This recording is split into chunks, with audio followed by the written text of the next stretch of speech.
Saludos a todos. Antes de empezar, comenten desde dónde y a qué hora están escuchando estos relatos. Mi nombre es Sofía Ramírez. Tengo 23 años y trabajé casi 9 meses en un McDonald's sobre la Avenida Constitución, en Monterrey. No fue mi primer trabajo, pero sí el que más tiempo me duró en esa etapa. Entré porque necesitaba pagar la mitad de la renta. Mi mamá estaba pasando por un momento difícil y yo no podía depender de ella como antes. El trabajo no era malo. Era cansado, pero no malo. La gente con la que trabajaba era buena onda, el gerente no era de los que te gritan, y el local estaba bien ubicado, así que siempre había movimiento. Me asignaron caja desde el primer mes. Soy rápida con los números y no me pongo nerviosa con la gente, así que me quedé ahí casi todo el tiempo que estuve. Aprendí cocina un poco, cubría cuando faltaba alguien, pero mi lugar era la caja. Ya conocía las caras de los clientes frecuentes. Sabía quién pedía sin cebolla aunque no lo dijera. Quién siempre pagaba con billete de 200 aunque la orden fuera de 40. Esas cosas las aprendes sin querer cuando estás parada en el mismo lugar varios meses. El turno que me tocaba la mayoría de las veces era el nocturno. Entraba a las 10 de la noche y salía a las 6 de la mañana. No es un horario para todo el mundo, pero a mí me acomodaba. De día estudiaba, de noche trabajaba. Y la verdad es que el turno nocturno tiene algo distinto. No es que sea más tranquilo, porque hay noches que se ponen intensas, pero sí tiene una dinámica diferente. La gente que llega de madrugada no es la misma que llega al mediodía. Son otros tipos de clientes, otras conversaciones, otro ritmo. El local cerraba puertas a la 1 de la mañana. Después de esa hora ya no entraba nadie nuevo, pero el drive seguía abierto hasta las 3. Los que quedábamos de ese turno éramos generalmente 4 o 5 personas. 2 en cocina, uno en drive, yo en caja por si alguien tocaba la puerta o para ayudar a cerrar, y el encargado de turno dando vueltas. Los viernes eran distintos. No sé por qué, pero los viernes siempre se llenaba más cerca de la medianoche.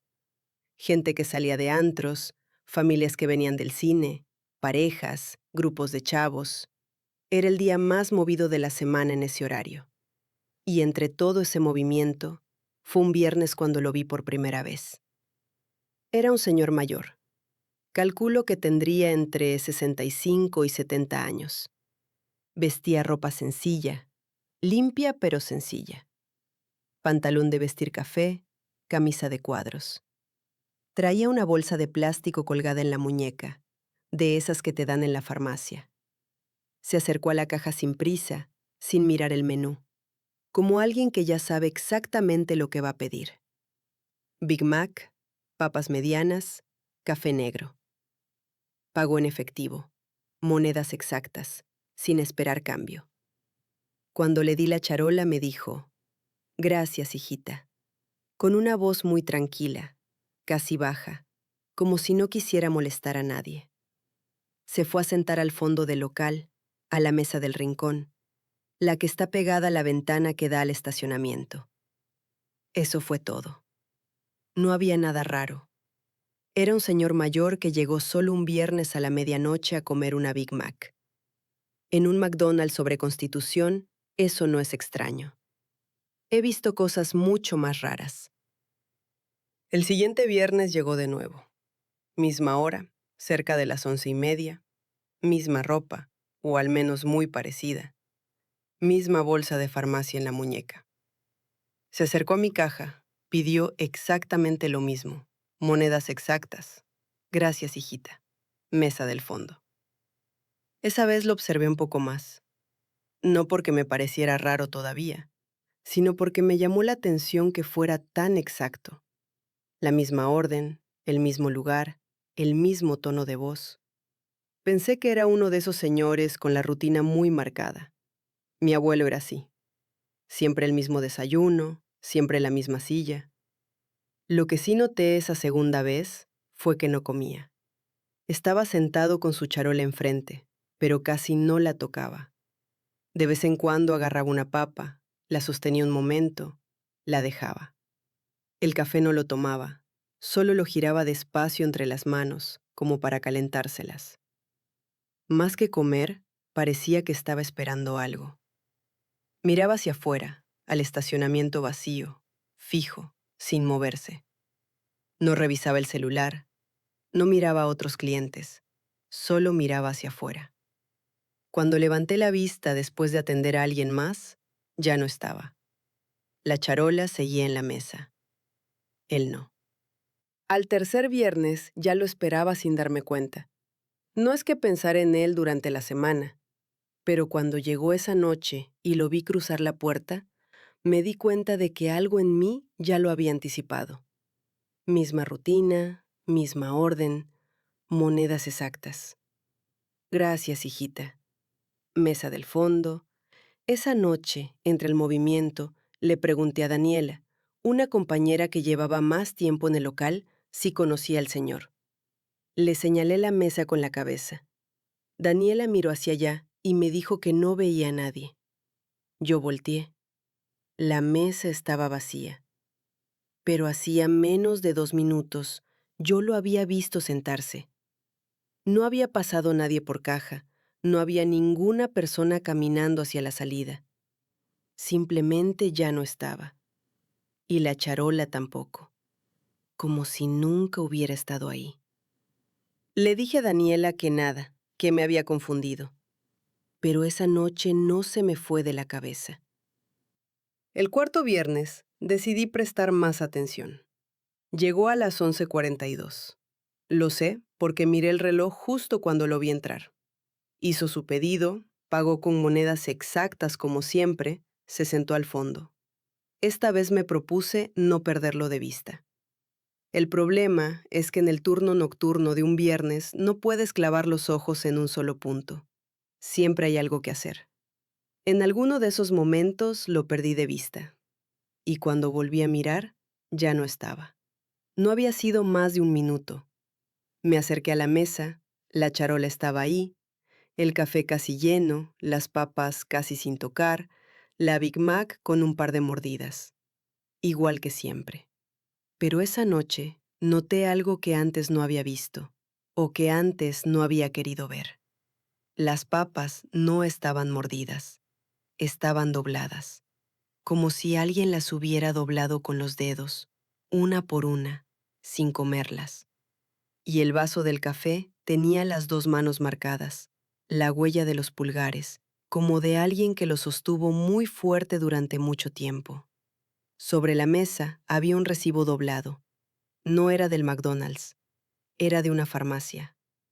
No lo agarré. No sé por qué no lo agarré. Lo miré un momento, el logo de la farmacia, una dirección que no alcancé a leer bien, y me fui. Esa noche limpié esa mesa yo misma. No quise que lo hiciera otro. A la semana siguiente, antes del viernes, le pregunté al encargado de turno, que se llamaba Martín, si había algún cliente frecuente que viniera los viernes de noche. Un señor mayor, le dije. Pelo blanco, camisa de cuadros. Martín me preguntó por qué quería saber. No me dijo que no lo conocía. Me preguntó por qué quería saber. Y eso es diferente.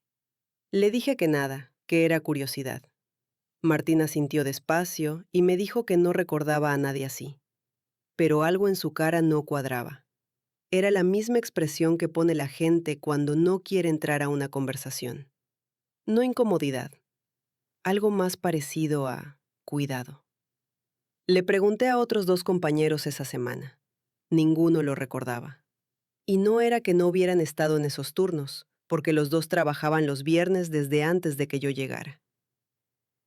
El quinto viernes no llegó.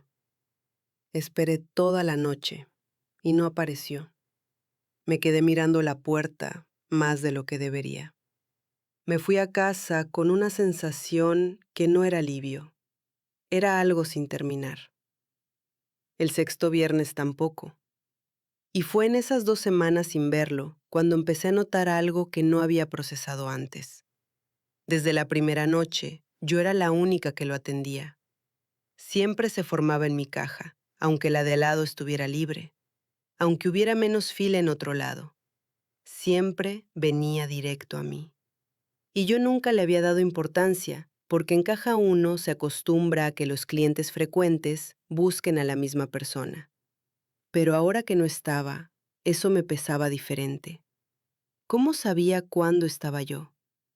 No todos los viernes trabajaba en Caja. A veces me mandaban a cocina, a veces cubría drive, pero los viernes que yo estaba en Caja, él llegaba. Y los viernes que no estaba, no tengo forma de saber si llegaba o no, porque no estaba ahí para verlo. Eso no lo pude responder. Y todavía no puedo. 3 semanas después, una noche que no era viernes, estaba ordenando unos papeles viejos que había detrás del mostrador, cosas que nadie había tocado en meses, y encontré, pegada con cinta adhesiva por dentro de la puerta de un armario, una foto pequeña. Era de varios empleados, de esas que se toman en fechas especiales. Estaban todos sonriendo, con sus uniformes, algunos con gorros de Navidad. La miré un momento sin entender por qué me llamaba la atención. Después lo vi. En una mesa al fondo, casi fuera del encuadre, estaba sentado un señor mayor. Camisa de cuadros, una bolsa de farmacia colgada en la muñeca. Estaba mirando hacia la cámara. No como alguien a quien le tomaron la foto por accidente, mirando directo, como si supiera que lo estaban fotografiando, como si hubiera esperado ese momento. Le di vuelta a la foto. Había una fecha escrita con pluma.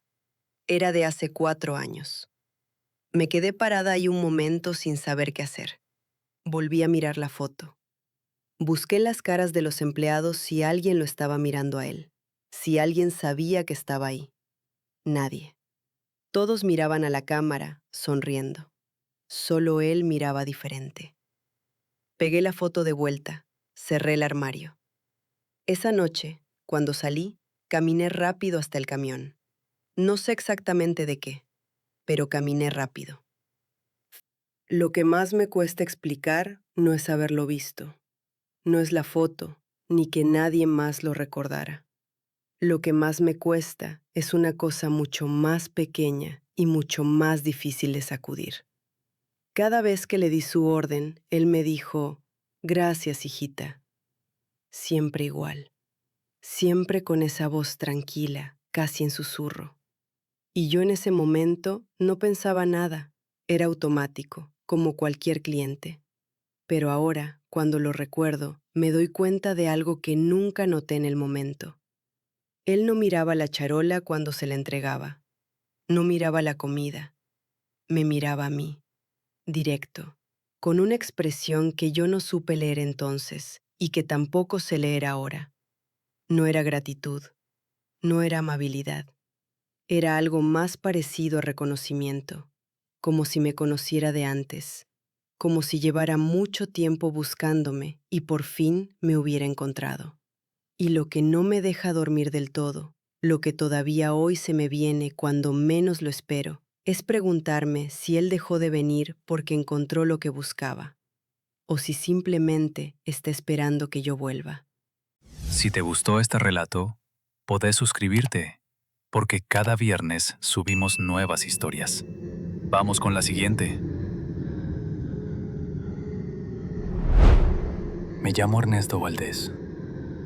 Tengo 38 años y trabajé 2 años y medio en el área de mantenimiento nocturno de un McDonald's en la colonia Narvarte, aquí en la Ciudad de México.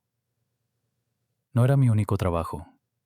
De día hacía instalaciones eléctricas por mi cuenta, chambitas sueltas, y de noche entraba al McDonald's a las 11 y salía a las 7 de la mañana. Era cansado, no voy a mentir, pero necesitaba los 2 ingresos. Tenía a mis 2 hijos chicos, mi señora no estaba trabajando en ese tiempo y la renta no espera. Así que así le hacía. De día electricidad, de noche mantenimiento. El trabajo no era complicado. Básicamente era mantener el local en condiciones después de que cerraba al público. Limpieza profunda de cocina, revisión de equipos, cambio de bolsas, acomodar almacén, lo que fuera que hubiera quedado pendiente del turno anterior. A veces había cosas más específicas, una lámpara fundida, una llave que goteaba, algo que reparar. Para eso me contrataron, por el perfil técnico. Pero la mayoría de las noches era rutina. Entrabas, hacías tu recorrido, dejabas todo listo y te ibas. Era un trabajo que se hacía casi solo. No había mucha gente en ese turno. Generalmente éramos 2 o 3 personas, dependiendo de la noche. Un chavo de limpieza que se llamaba César, un encargado que rotaba entre varias personas y yo. A veces había alguien más cubriendo, pero éramos pocos. Y en un local de ese tamaño, de noche, con las luces a media potencia en las áreas que no se estaban usando, esa poca gente se sentía todavía menos. Me acostumbré rápido. A los 2 meses ya tenía mi rutina tan marcada que podía hacer el recorrido casi sin pensar. Sabía qué crujía, qué olía a qué luz tardaba en prender. Cuando conoces un lugar de noche durante meses, lo conoces de una manera distinta a como lo conoce alguien que solo lo ve de día. Sabes cómo suena cuando está vacío, sabes qué es normal y qué no. Por eso cuando empezó a pasar lo del cuarto de limpieza, no lo ignoré. El cuarto de limpieza estaba al fondo del pasillo de servicio, antes de llegar al almacén. Era un cuarto pequeño, de unos 3 metros por 2, con estantes metálicos en las paredes y el piso de cemento sin recubrir. Ahí se guardaban las cubetas, los trapeadores, los químicos, las escobas, todo lo de limpieza. Nada especial. Un cuarto funcional, sin más. Yo entraba ahí varias veces por noche, a buscar algo, a dejar algo, a revisar que los químicos estuvieran bien cerrados. Lo conocía bien. Sabía dónde estaba cada cosa. La primera vez que noté algo raro fue un martes, como a los 8 meses de estar trabajando ahí. Entré al cuarto a sacar una cubeta y vi que el estante de la derecha estaba corrido. No mucho, como 10 centímetros, quizás menos. Lo suficiente para que el borde del estante ya no estuviera alineado con la marca del piso que había dejado con el tiempo. Esas marcas de humedad y uso que quedan en el cemento cuando algo lleva meses en el mismo lugar. Pensé que César lo había movido limpiando. No le di más vueltas. Acomodé el estante de vuelta y seguí. Una semana después volví a ver algo corrido. Esta vez era la cubeta grande, la industrial, que siempre se quedaba en la esquina izquierda junto a la puerta. Estaba en el centro del cuarto. No junto a la puerta, en el centro. Eso me llamó más la atención porque esa cubeta era pesada. No era algo que se corriera solo. Y tampoco era algo que alguien moviera sin razón, porque en el centro del cuarto solo estorbaba. Le pregunté a César si había estado moviendo cosas ahí adentro. Me dijo que no, que él solo barría el pasillo y que al cuarto de limpieza casi no entraba porque todo lo que necesitaba ya lo tenía en su carrito. Le pregunté al encargado de esa semana, un señor que se llamaba Robles. Me dijo que él no había entrado al cuarto en toda la semana. Acomodé la cubeta en su lugar. No dije más nada. Lo que vino después fue más gradual. No pasaba todas las noches. Pasaba cada 4 o 5 días, a veces una vez a la semana. Siempre era algo diferente. Un estante corrido, una escoba que aparecía recargada en la pared contraria donde siempre estaba, un bote de químico que amanecía en el piso cuando siempre se quedaba en el estante. Cosas pequeñas, cosas que por separado no significaban nada.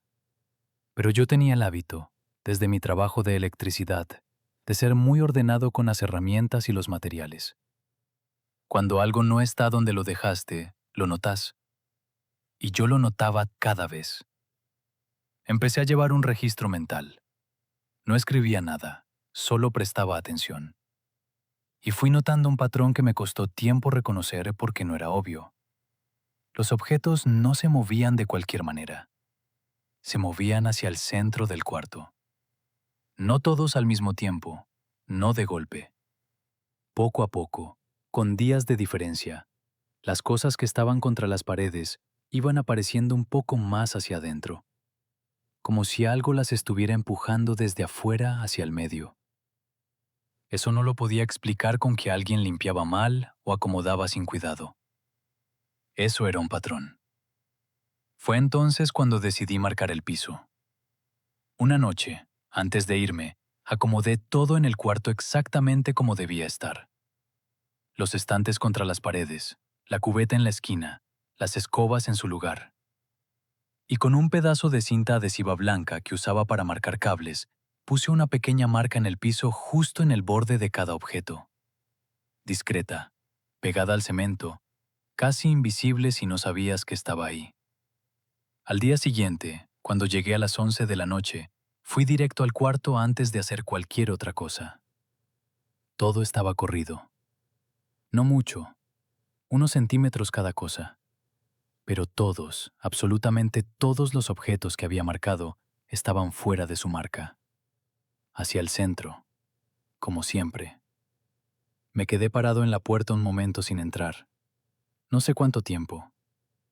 Después entré, revisé todo. No había nada raro aparte de eso. Ninguna ventana abierta, ninguna puerta forzada. El cuarto no tenía ventanas. Solo una puerta, que cerraba con llave, y la llave la tenía yo. Esa noche no le dije nada a nadie, pero dejé de entrar al cuarto más de lo necesario. Agarraba lo que necesitaba rápido y salía. No me quedaba parado ahí adentro revisando cosas como antes. Algo en ese cuarto había cambiado para mí, aunque no supiera explicar qué. Pasaron 2 semanas. Yo seguía poniendo las marcas, yo seguía encontrando todo corrido. Siempre hacia el centro. Siempre de noche, entre que yo me iba y volvía. Una noche llegué más temprano de lo habitual, casi 1 hora antes.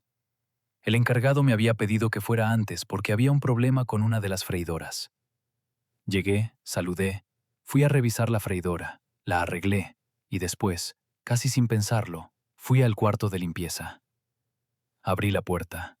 Todo estaba en su lugar, exactamente en sus marcas, como yo lo había dejado la noche anterior. Me quedé mirando un momento. Eran las 10 de la noche. Todavía faltaba 1 hora para mi turno normal. Cerré la puerta. Me fui a hacer otras cosas. Y no volví al cuarto hasta las 2 de la mañana, cuando necesité una cubeta. Abrí la puerta. Todo estaba corrido. No supe qué pensar. Habían pasado 4 horas desde que lo había visto en orden. César había estado en el pasillo toda la noche y me dijo que no había entrado al cuarto. El encargado tampoco. Y la llave seguía en mi bolsa. Estuve varios días dándole vueltas. Busqué explicaciones. Vibraciones del equipo de cocina, algún desnivel en el piso, corrientes de aire de algún ducto que no había notado. Me pasé una noche entera revisando el cuarto con más cuidado del que había puesto en semanas. Medí el nivel del piso con una aplicación del celular. Era perfectamente plano. Revisé las paredes, buscando ductos o rejillas. Nada. Entonces no era algo pasivo. No era una vibración o una corriente. Era algo que pasaba cuando nadie miraba o cuando nadie estaba. Eso fue lo que me costó más aceptar. No lo que se movía, sino cuándo. La noche que más recuerdo fue un miércoles, como 3 semanas antes de renunciar. Era tarde, pasada la 1 de la mañana. César ya había terminado su parte y estaba en la zona de descanso. El encargado de esa noche, un chavo nuevo que se llamaba Iván, estaba revisando el almacén. Yo estaba solo en el pasillo de servicio, revisando una tubería que había empezado a sudar agua por la condensación. Estaba agachado junto a la pared, con la linterna del celular apuntando hacia abajo cuando escuché el sonido. Venía del cuarto de limpieza. Era un sonido lento, continuo, como algo pesado arrastrándose sobre el cemento. No era un golpe, no era algo que cayera. Era un movimiento, deliberado, pausado, de un lado al otro. Me quedé quieto. Conté mentalmente. El sonido duró quizás 20 segundos y después paró. Me paré despacio. Me acerqué a la puerta. Puse la mano en la manija y me quedé así, sin abrir, escuchando. Silencio. Respiré. Me dije que había sido el edificio, las tuberías, cualquier cosa. Giré la llave, abrí la puerta. Todo estaba corrido hacia el centro, como siempre. Pero esa noche había algo diferente. La cubeta grande, la industrial, que pesaba fácil 15 kilos llena y que yo siempre dejaba vacía en la esquina, estaba en el centro del cuarto. llena de agua.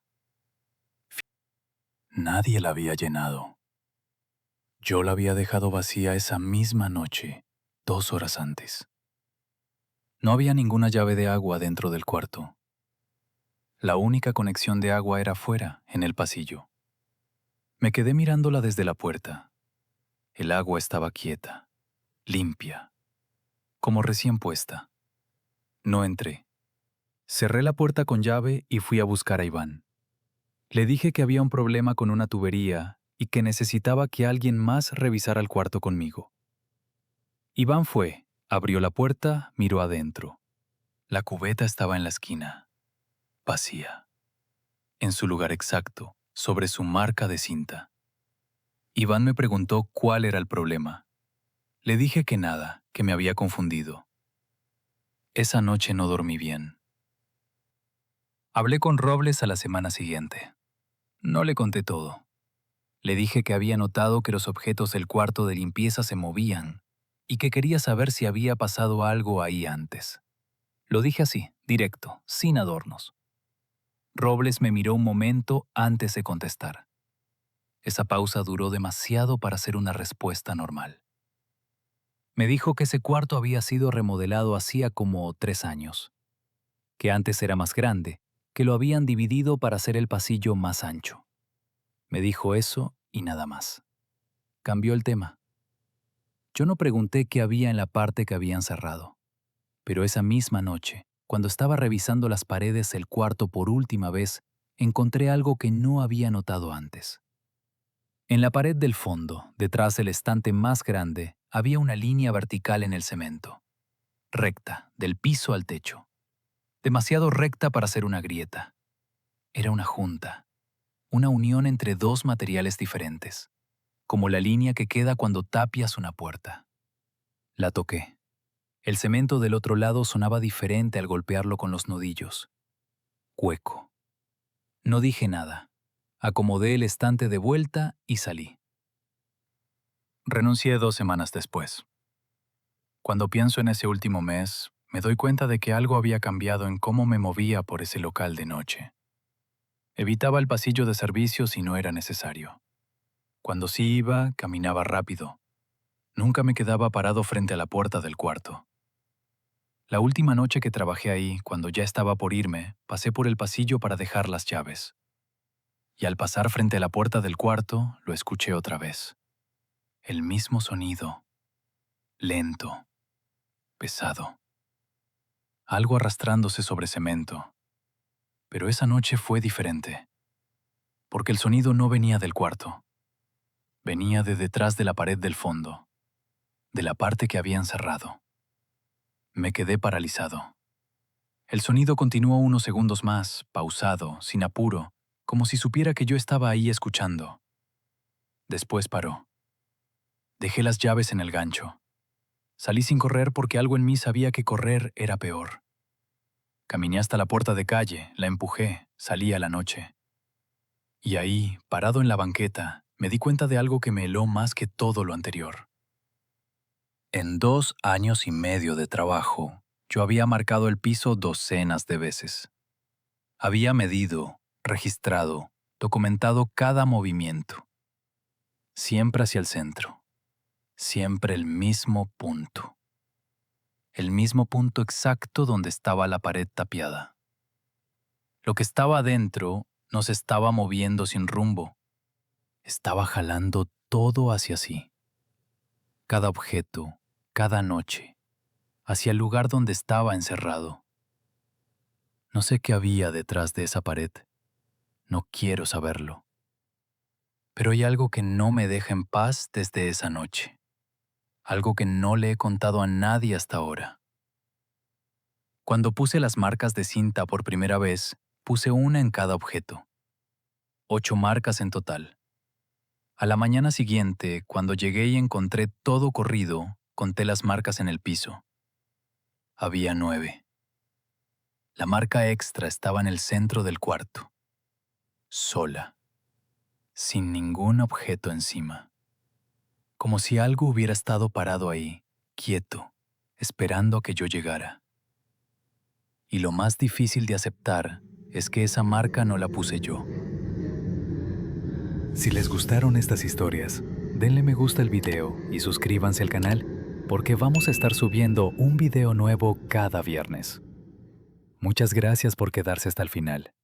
Y dejen en la caja de comentarios historias que les llamen la atención, porque las vamos a estar leyendo.